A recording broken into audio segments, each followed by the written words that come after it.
그건 그런 뜻이 아니에요. 19번째 시간을 시작하겠습니다. 제19강의 제목은 원죄를 낳은 원죄, 가장 무서운 죄입니다. 보통 우리는 인류 최초의 죄악이라고 하면 아담과 하와가 선악과를 따먹은 사건을 떠올립니다.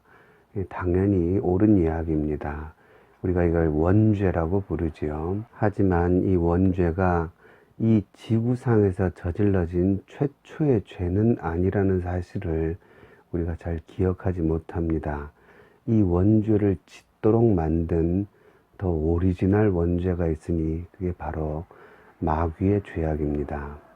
선악과 나무 아래에서 하와로 그걸 따먹게 한 것, 그것이 사실은 진짜 모든 죄의 근원이고 그 죄로 인해서 원죄가 탄생한 것이죠. 그래서 이것을 원죄라고 부를 수 있겠죠. 이건 저만의 표현인데, 그러니까 이 세상에서, 이 땅에서는 마귀의 원죄 다음에 인간의 원죄가 생긴 거죠.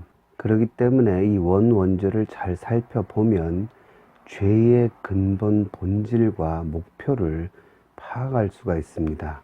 죄를 낳게 한 뿌리이기 때문에 모든 죄는 이 죄에서 기원을 가지고 있습니다. 우리 성도는, 우리 예수 믿는 사람은 본래는 죄로 인해 죽을 존재였다가 죄에서 구원을 받고 지금은 죄와 싸우는 존재입니다. 그렇기 때문에 이 원죄만 알아서는 안 된다는 거죠. 이 원죄의 본질을 오늘 이 시간을 통해서 알면 이 죄를 이기고 거룩하게 살아가는 데에 도움이 될 거라고 믿습니다. 일단 사탄 마귀라는 놈은 지구 밖에서 먼저 죄를 저지른 놈입니다. 우리가 잘 아는 대로 이사야 14장에 이 이야기가 나오죠. 이사야 14장 12절에 보면 너 아침의 아들 계명성이여 어찌 그리 하늘에서 떨어졌으며 너 열국을 엎은 자여 어찌 그리 땅에 찍혔는고. 우리가 흔히 아는 대로 이 계명성, 이 금성을 얘기하죠. 이게 헤일렐이라는 히브리어인데요. 빛나다 이런 뜻입니다. 그러니까 이 단어가 이제 라틴어 성경에서 루치페르라고 이게 번역이 되었고, 그래서 우리가 흔히 이 마귀를 루시퍼라고 부르는 게 여기서 기원을 가진 거죠. 본래는 이 금성, 계명성을 의미하는 겁니다.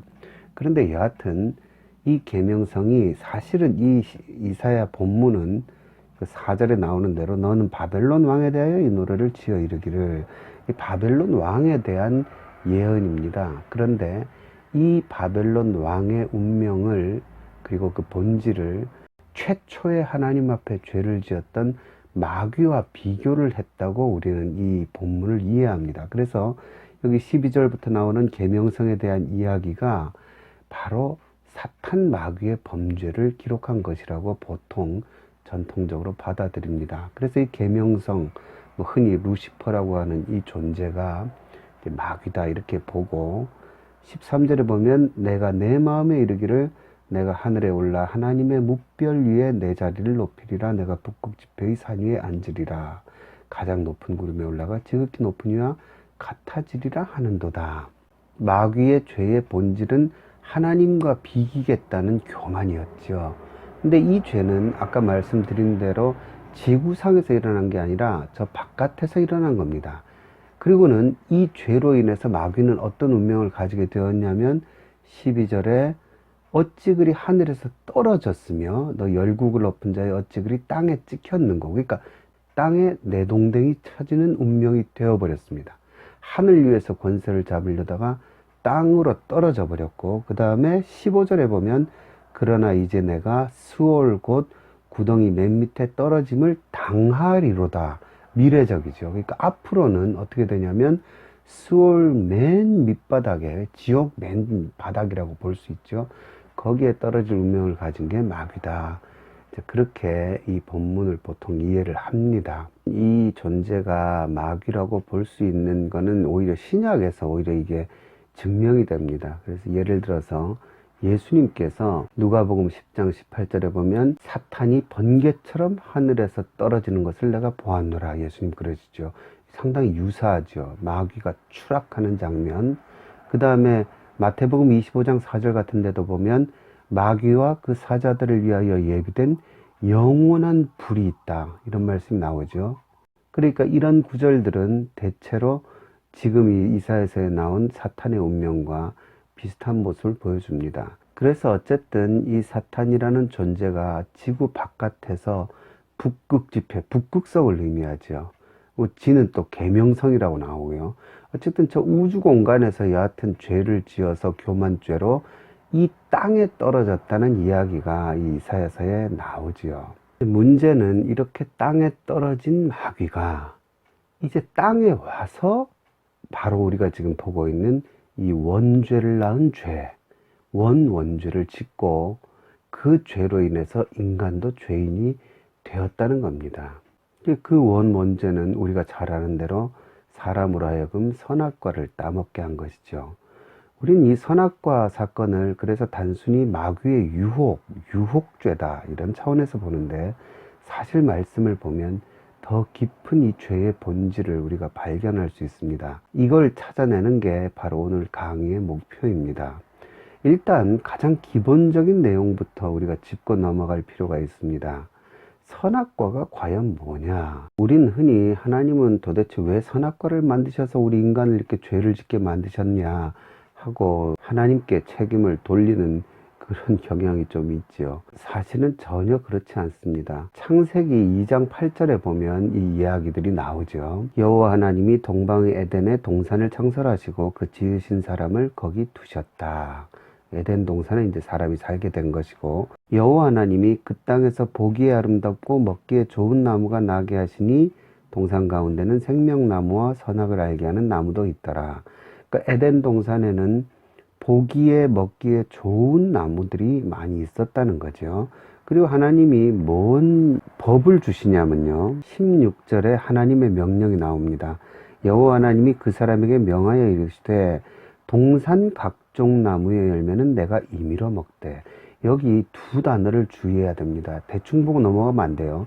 동산 각종, 이 모든이란 뜻입니다. 모든 나무의 열매는 내가 임의로는 자유롭게 마음대로 이런 뜻이죠. 그러니까 하나님께서 주신 첫 번째는 에덴 동산에 보기에 아름답고 먹기에 좋은 나무를 많이 거기다가 심어 놓으셨어요. 그리고는 여기에 나무 중에 생명나무와 선악을 알게 하는 나무도 있다 그런 거 보니까 이 나무들의 열매가 꼭 식물성 우리가 먹는 어떤 열매만 의미하는 게 아니라는 걸 우리가 알 수 있습니다.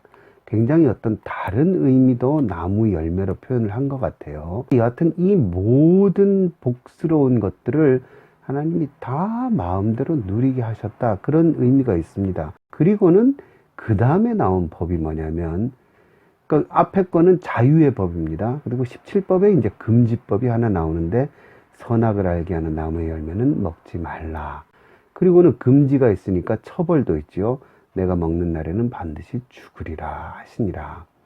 이게 이제 하나님이 에덴 동산, 에덴이란 건 행복이란 뜻이거든요. 이 행복한 동산에 인간을 살게 하시고는 그 다음에 모든 것을 다 가능하게 하셨어요. 하나님께서는 굉장히 통이 크신 분이죠. 피조물과 창조주의 관계 사이에 많은 사실은 구분이 필요하거든요.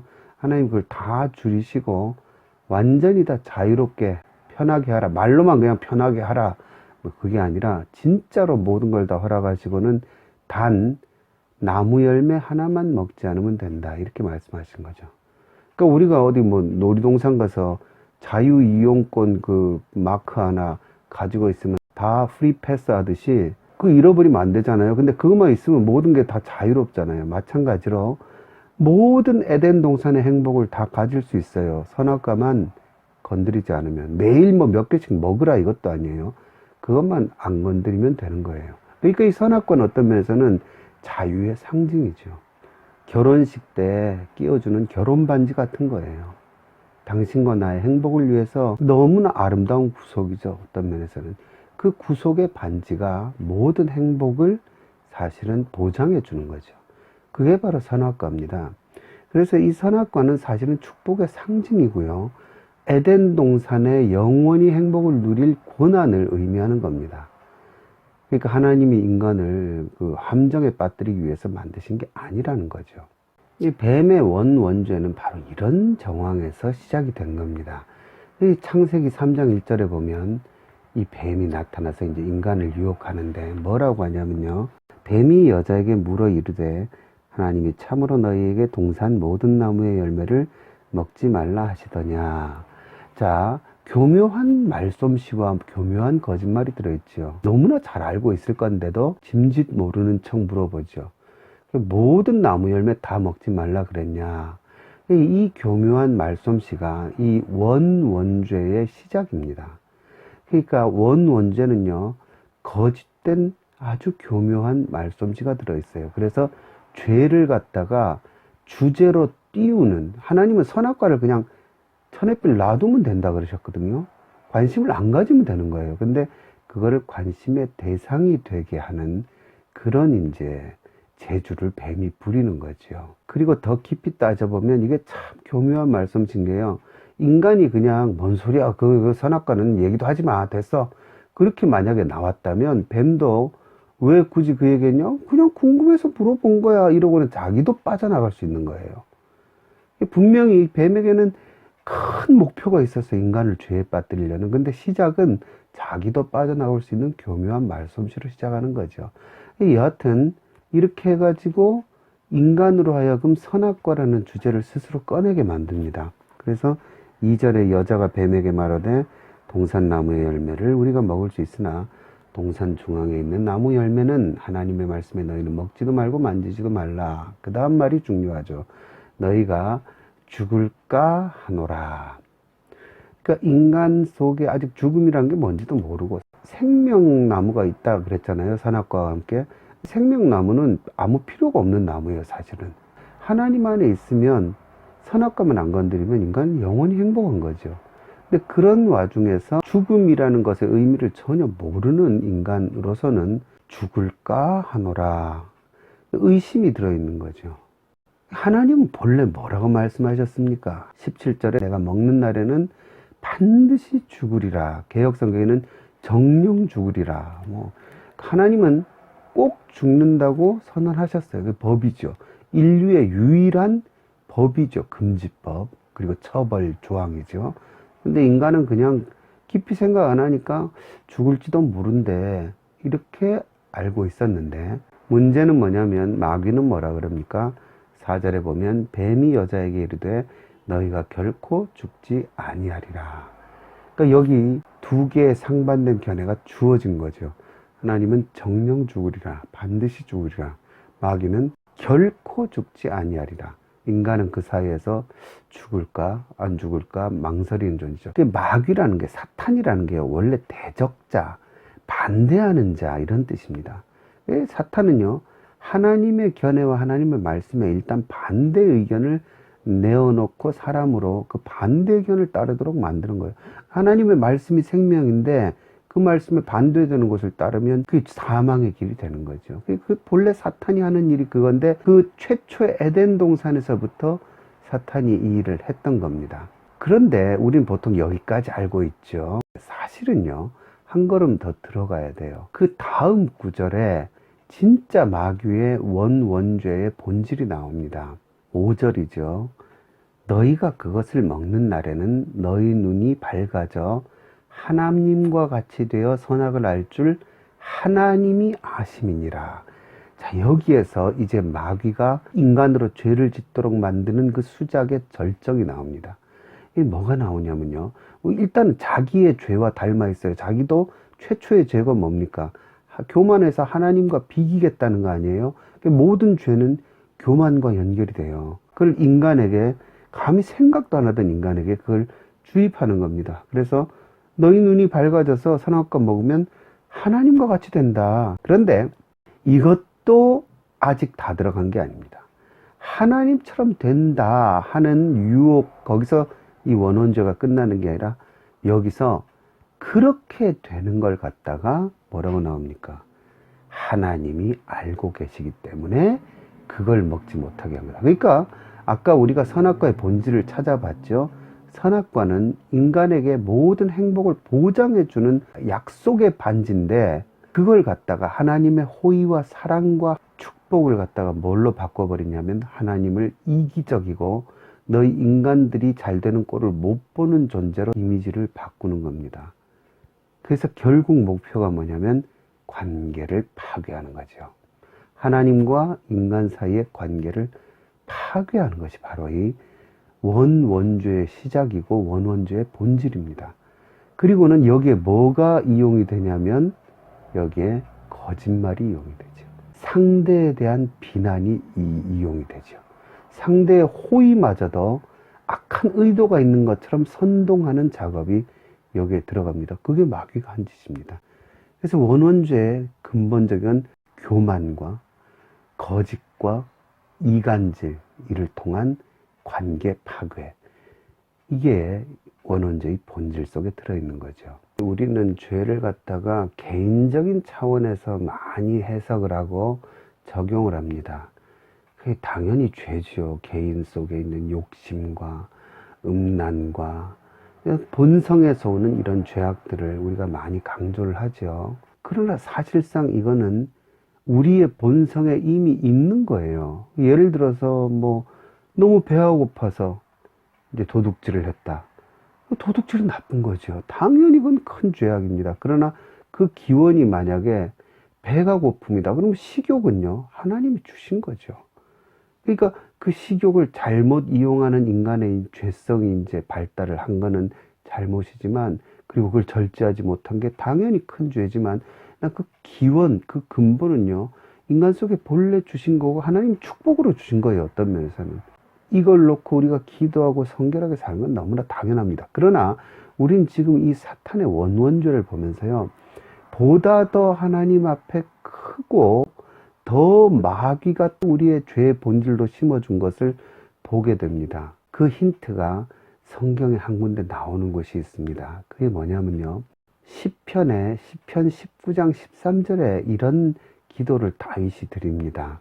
또 주의 종에게 고의로 죄를 짓지 말게 하사 그 죄가 나를 주장하지 못하게 하소서. 그리하면 내가 정직하여 큰 죄과에서 벗어나겠나이다. 개역성경에는 고범죄라고 이제 이걸 번역을 했죠. 고의로 짓는 죄, 고범죄. 다윗이 꼭 벗어나기를 원했던 죄가 고범죄라는 죄가 나오는데, 영어 성경에 보면 presumptuous, 이게 무슨 뜻이냐면요, 건방진 죄, 의도적인 어떤 교만을 가진 이런 죄를 presumptuous라고 합니다. 이게 히브리어 원어에는 제드라는 말인데, 제드는 이것도 교만하고 오만한 걸 얘기해요. 이 제드라는 이 표현은 구약에 13번이 나오는데요, 흥미로운 거는 이 교만이라고 주로 번역을 하거든요. 특히 시편 119편에 보면요, 거짓과 늘 연결이 됩니다. 69절에 보면 교만한 자들이 거짓을 지어 나를 치려하였사오나 나는 전심으로 주의 법도들을 지키리이다. 그 다음에 78절에 보면 교만한 자들이 거짓으로 나를 엎드려뜨렸으니 그들이 수치를 당하게 하소서. 여기 교만한 자들이 다 제드입니다. 그 다음에 고범죄라고 할 때 그 제드고요. 85절에 주의 법을 따르지 아니하는 교만한 자들이, 이것도 제드. 그들이 나를 해하려고 웅덩이를 팠나이다. 그러니까 이 교만한 자, 흔히 말하는 고범죄를 짓는 자들의 특징이 뭐냐면 거짓을 사용해요. 근데 그 거짓으로 뭘 하냐면 상대를 넘어뜨리려 하고 치려고 하고 웅덩이를 팠다는 거, 함정을 팠다는 거죠. 함정을 파서 그를 이제 빠뜨리려고 하는 그런 거를 갖다가 이 고범죄, 교만한 죄라고 표현을 합니다. 다윗은요, 그런 죄를 짓지 않도록, 자기는 그걸 당했어요. 그걸 당하면서 그 죄가 얼마나 큰지를 알았기 때문에 다윗은 그 죄를 자기가 짓지 않도록 하게 해달라고 이 시편 19편에서 기도를 하는 겁니다. 주의 종에게 고의로 죄를 짓지 말게 하사 그 죄가 나를 주장하지 못하게 하소서. 그리고는 뭐가 나옵니까? 그리하면, 이 죄는 거짓과 거짓말과 연결이 되어 있는 거예요. 거짓말로 상대를 속이고 그래서 관계를 파괴하고 이간하는 거죠. 그러니까 그런 차원에서 다윗은 이 고범죄를 짓지 말게 하소서. 그러면 어떻게 되냐면 내가 정직하여서 큰 죄과에서 벗어나겠나이다. 그러니까 고범죄는 거짓과 직결되어 있는 거죠. 큰 죄과라는 말이 나오죠. 그러니까 죄가 아까 말씀드린 대로 이 개인적인 차원의 수많은 죄가 있죠. 근데 여기서 다윗이 정말 집중해서 이건 정말 지으면 안 되는 죄라고 여긴 게 관계를 고의로 거짓을 이용해서 파괴하는 죄. 그 정직하지 못하고 거짓을 이용해서 파괴하는 것. 그 죄를 다윗은 큰 죄과라 보고 하나님께 굳이 그 죄를 고범죄를 짓지 않도록 하나님께 기도하고 있는 거죠. 왜냐? 이 죄가 사탄의 원죄에 기원한 죄가 되는 거죠. 결국 모든 죄가 다 나쁘지만요. 이 우리가 살면서 사실상 내 개인으로 나 자신 스스로 짓는 죄들, 그 나쁘죠. 나쁘지만 그 차원에서 한 걸음 더 나아가서 정말로 세상에 악을 끼치는 죄가 있다는 겁니다. 다윗의 표현대로 하면 큰 죄과, 거짓으로 고의로 상대를 어떤 관계에서 파괴시키고 떨어져 나가게 하는 것. 다윗이 그토록 두려워한 이 죄, 그게 처음에 하나님과 인간 사이의 관계를 파괴했던 사탄의 원죄라는 거죠. 이걸 한마디로 표현하면요, 이간질이라고 볼 수 있죠. 사람과 사람 사이에 이간을 하는 겁니다. 이 이간질을 하는 데는 거의 100% 그렇죠. 어떤 교묘한 거짓말이 동원이 됩니다. 의도적인 거짓말. 어떤 정상적인 관계 속에 이걸 이간의 씨를 뿌리면 그 관계가 파괴가 되죠. 셰익스피어의 오델로에 보면 거기 이아고라는 사람이 끊임없이 이간질을 하죠. 자기는 굉장히 착하고 좋은 사람인 것 같은 이미지를 심으면서 그 오델로와 그 부인 사이를 이간질해서 결국은 남편이 아내를 죽이게 만들죠. 근데 이 이간질의 특징은 뭐냐면요, 마치 이간질을 한 그 주체는 좋은 사람인 것 같은 이미지를 유지를 해요. 마치 정의를 알려주고 좋은 일을 해주고 상대를 위하는 것처럼 이렇게 나가지만 결국은 그 마지막 목표, 그러니까 자기는 그 목표를 알죠. 근데 재밌는 건 그 목표를 숨기고 있기 때문에 자기도 손 떼면 아무 짓도 안 했다, 이런 식으로 가기 위한 것. 그게 최초의 에덴 동산에서 마귀가 했던 짓이죠. 그 마귀의 짓을 우리들이 따라하는 겁니다. 그래서 예수님이요, 아주 정확하게 이거를 표현하신 적이 있죠. 예수님이 요한복음 8장 44절에서 말씀하시죠. 너희는 너희 아비 마귀에게서 났으니 너희 아비의 욕심대로 너희도 행하고자 하느니라. 그는 처음부터 살인한 자요, 진리가 그 속에 없으므로 진리에 서지 못하고 거짓을 말할 때마다 제 것으로 말하나니 이는 그가 거짓말쟁이요 거짓의 아비가 되었습니다. 예수님은 마귀를 거짓의 아비요 거짓말쟁이라고 말씀하십니다. 그러니까 마귀의 가장 큰 힘은 거짓을 얘기하는 거예요. 그리고 그 거짓으로 뭐였습니까? 또 사람의 생명을 뺏었죠. 살인한 자라고 나오잖아요. 그걸 할 때에 사람과 하나님 사이의 관계, 그 속에 생명이 있는 건데 그 관계를 파괴하는데 이 거짓을 사용한 거죠. 고의적으로 관계를 파괴하고 그 속에 거짓의 씨를 뿌리는 것. 그거를 예수님은 죄의 근원으로 보고 죄의 근원을 이 땅에 가져온 마귀를 지금 예수님께서 정죄하고 계시는 거죠. 이제는 이스라엘 역사 속에서 실제로 이게 아주 잘 드러난 사건이 있는데 그걸 보고 이제 마치겠습니다. 사무엘하 15장에 나오는데요. 1절에 보면 그 후에 압살롬이 자기를 위하여 병과 말들을 준비하고 호위병 50명을 그 앞에 세우니라. 이 압살롬이 다윗에게 반기를 들죠. 자기 아버지에게. 그 압살롬의 반란 사건이 15장에 나오는데 이게 압살롬이 치밀하게 다윗을 공격하기 위해서 만들어 놓은 시나리오가 있었습니다. 근데 그게 바로 이 원죄에 아주 가까운 죄입니다. 다윗과 백성을 먼저 이간질을 시키는 거예요. 그 이간질 시키는 과정이 나오는데 그 후에 압살롬이 자기를 위하여 병과 말들. 압살롬은요, 굉장한 미남이었다고 나오거든요. 이 잘생긴 이 왕자가 병거와 말들 호위병 세우고 딱 서니까 얼마나 멋있겠습니까? 이렇게 멋있는 모습으로 2절에 보면 일찍 일어나 성문 길 곁에 서 있었다. 그러니까 굉장히 멋있는 왕자가 보디가드들을 데리고 병거와 말들까지 쫙 세워서 있으니까 그 모습이 굉장히 사람들의 눈에 폼이 났겠죠. 이 보통요, 사기꾼들도 그렇고 그럴듯하게 보여야 사람들이 속죠. 그리고 부지런하죠. 일찍 일어나서 그 악을 이루려는 목표가 분명한 사람은요, 여기 뭔가 꽂히면요 굉장히 부지런해집니다. 이간질하고 파괴하고 망가뜨리려고 하는 사람들이 부지런히 뛰어다닙니다.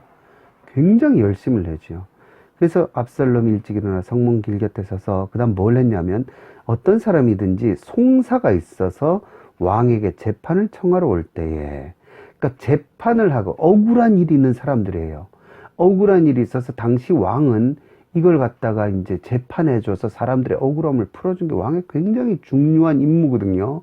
왕이 직접 하는 경우도 물론 있지만 이제 왕이 재판관들을 두고 이 일을 관장을 하죠. 그런데 재판을 청하러 올 때에 그 사람을 가로채는 겁니다. 그리고는 압살롬이 너는 어느 성읍 사람이냐 하니 그 사람이 대답이 종은 이스라엘 아무 지파에 속하였냐이다 하면, 압살롬이 그에게 이르기를, 자 보십시오. 보라, 내 일이 옳고 바르다. 듣기 좋은 말을 해줍니다. 이게 굉장히 거짓의 중요한 특징입니다. 상대에게 듣기 좋은 말을 일단 해줘야 사람의 마음이 열리죠. 그렇지만 그 다음에 뭐라 그러냐면요, 내 송사를 들을 사람을 왕께서 세우지 아니하셨다.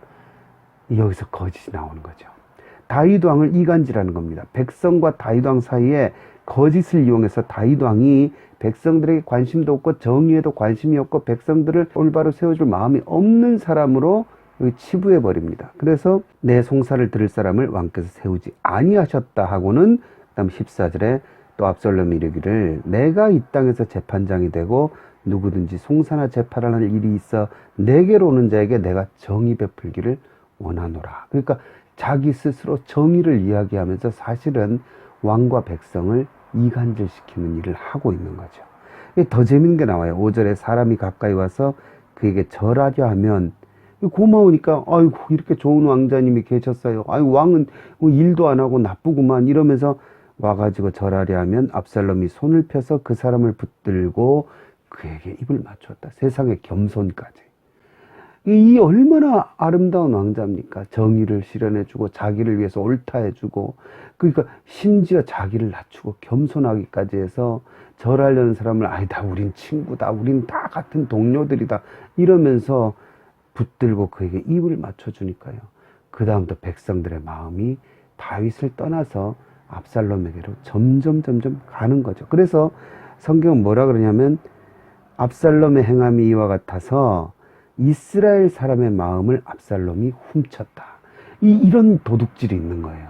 그다음에 물건만 훔치는 게 도둑질이 아니라 마음을 훔쳐서 관계를 파괴해서 자기의 욕망을 이루려는 것. 이럴 때 그 일을 하는 압살롬은 정의의 용사처럼 보이고 백성들을 위하는 사람처럼 보이고 겸손한 사람처럼 보이는 거예요. 이게 마귀가 처음 에덴 동산에서 했던 짓과 굉장히 유사하죠. 그래서 결국 12절에 보면 반역하는 일이 커가매 압살롬에게로 돌아오는 백성이 많아지니라. 오랜 기간을 두고는 다윗과 백성 사이를 이간질시키고 압살롬이 반란을 일으키죠. 이 마귀의 그 최초의 원원죄에 가까운 이간질, 굉장히 나쁜 일이죠. 또 한편으로는요, 그렇다면 아담과 하와는 죄가 없느냐? 죄가 있죠. 우리들의 일그러진 영웅이라는 그 이문열의 소설에, 아마 소설에는 안 나오고 영화에 이 대목이 나오는 것 같아요. 이 영화에 보면 뭐라 나오냐면, 그 용팔이가 엄석대를 쫓아다니고 엄석대를 막 추앙했던 너희들이 더 나빠 이런 말을 하죠. 그러니까 아담과 하와의 죄가 큰 거죠. 속은 자도 죄가 큰 겁니다.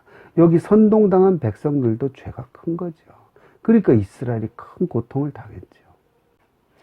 결국은 이런 선동과 이간질, 가장 큰 죄의 근본이고 마귀가 저질렀던 그 최초의 에덴 동산에서의 원죄라는 걸 우리가 기억하면서, 우리가 잘 모르는 구절인데 잠언 6장에 보면 이런 말씀이 있습니다. 아주 노골적인 말씀인데요. 6장 16절에 보면 여호와께서 미워하시는 것, 곧 그의 마음에 싫어하시는 것이 67가지다.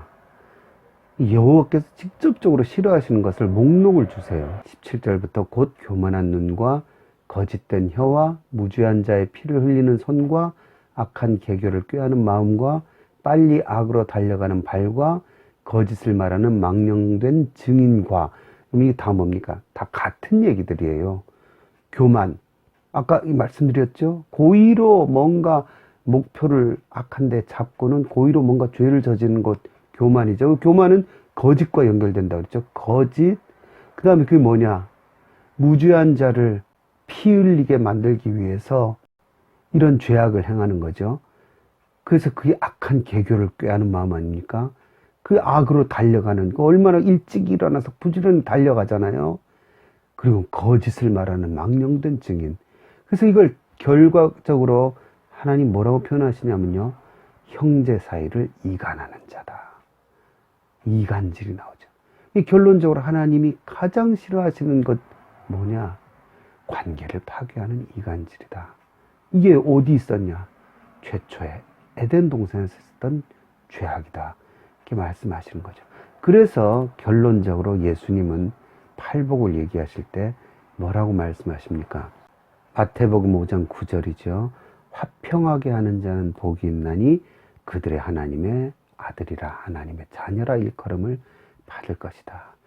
그러니까 하나님의 자녀, 어떤 사람들이냐? 평화를 만드는 자들이다. 이 영어 성경은 거의 대부분 피스메이커라고 표현을 하죠. 화평하게 하는 자. 관계를 파괴하고 화평을 깨고 평화를 깨뜨리는 게 아니라 평화를 만들고 서로 이어주고 관계가 아름답게 보존되도록 해주는 것. 그래서 마귀는 뭐였습니까? 하나님과 인간과의 관계를 파괴했죠. 이간질과 거짓으로. 예수님은 진실과 희생의 사랑으로 하나님과 우리 사이를 다시 연결시켜 주신 거죠. 그러니까 우리가 걸어야 할 길은 사탄의 원원주의 길이 아니라 예수 그리스도께서 주신 화평케 하는 자의 길이다. 이렇게 성경이 우리에게 가르쳐 주고 있습니다. 오늘은 여기까지 하겠습니다.